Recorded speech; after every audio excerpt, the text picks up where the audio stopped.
He is one of the most celebrated cartoon figures of Indian journalism. The common man is the quintessential Aam Aadmi, a struggler throughout his life, helpless and powerless. That's the way R.K. Lakshman made him. Examples of R.K. Lakshman's muse are a mirror image of our daily life.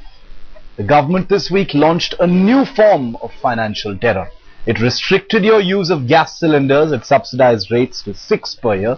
But for the Honorable MP or the MLA, there is no cap. Let me repeat that. There is no cap on subsidized gas cylinders for your netas.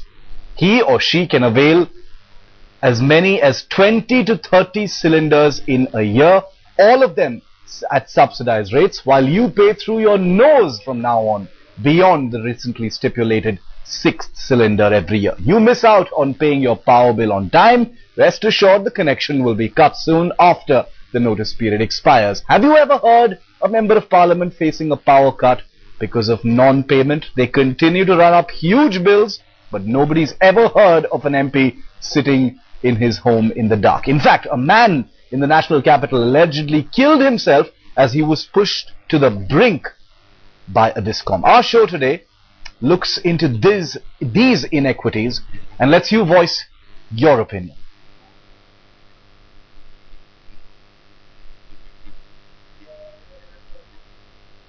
While you may be struggling to juggle your household budget after the recent diesel price hike and LPG cap, those who make the rules are still enjoying whopping subsidies in this country.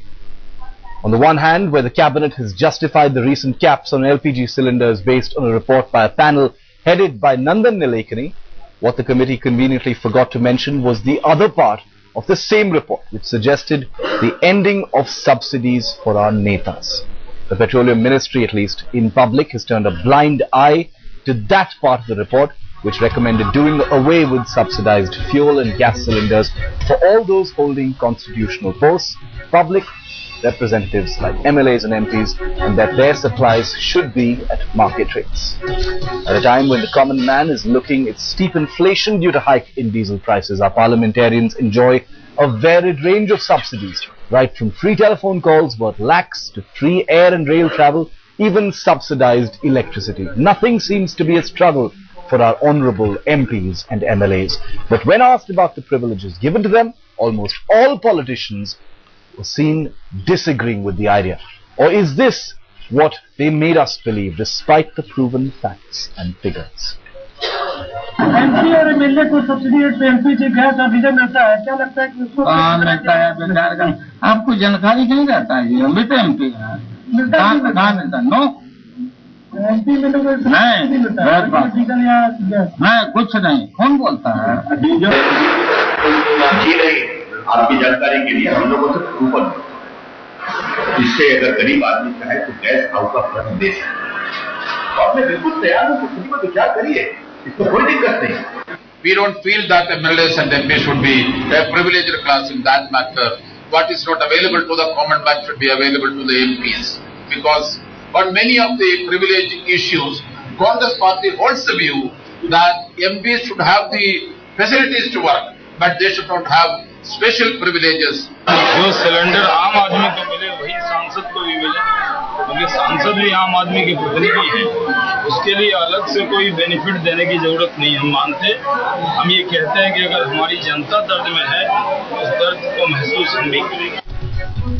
Well, the big question that we're going to be asking over the next half hour, should netas get subsidy benefits? Do they really deserve to get all those perks, all of it funded by the taxes that you and I actually pay? We want to hear your voice, you the viewer, you the Indian citizen. Call that number on your screen. Have your say. We're going to be discussing it live here. Whatever subsidy is being given to MPs and MLAs, it is totally wrong and corrupt. Because already MPs are highly paid now in this thing also, and they have got a lot of income. So that should be given to people who are weaker sections and below poverty line. Yeah, it is a double standard because Aam Janta is the main people who have brought them in the seat. So they have to respect the Aam Janta, no? But excise duty and sales tax they can reduce. So that the rates what it's affecting the Aam Janta, it will not affect. ज़्यादातर साधारण public ही है, तो उनके हिसाब से देखा जाए तो हमको उससे कुछ ज्यादा खुशी नहीं मिल रही है।